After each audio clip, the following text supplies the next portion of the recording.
Oh my god. It's very hot today. Kalau start air kat sini pun air bidih siut. Apa kata kita buat pemanas air suria. Jom.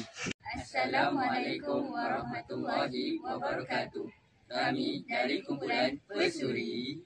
Saya Nurani Syafiqah. Saya Muhammad Amin Solihin. Saya Syafiqah. Saya Muhammad Ashraf Wajidi. Dan saya Ahmad Idahab. Kami akan mempersembahkan projek pemanas air suria.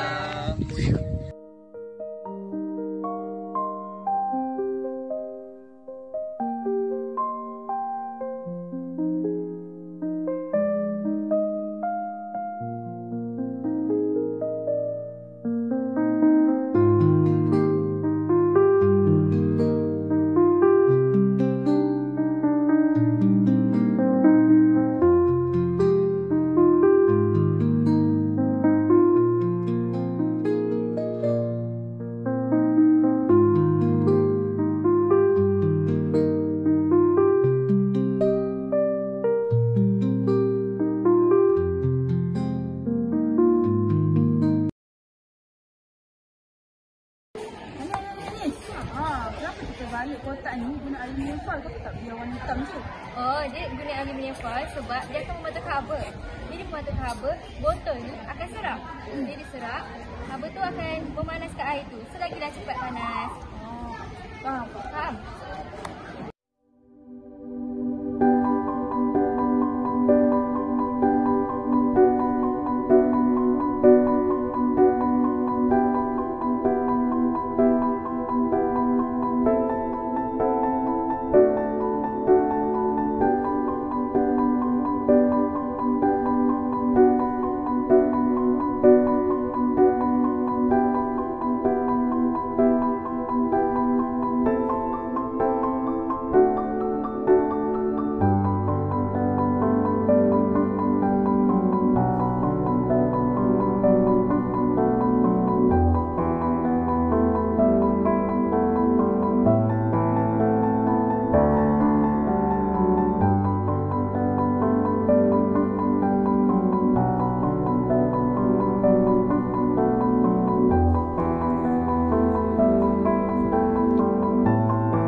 Inilah sumbangan kecil dari kami untuk bumi yang lebih lestari dengan menggunakan tenaga suria dan tas mula bahan terpakai.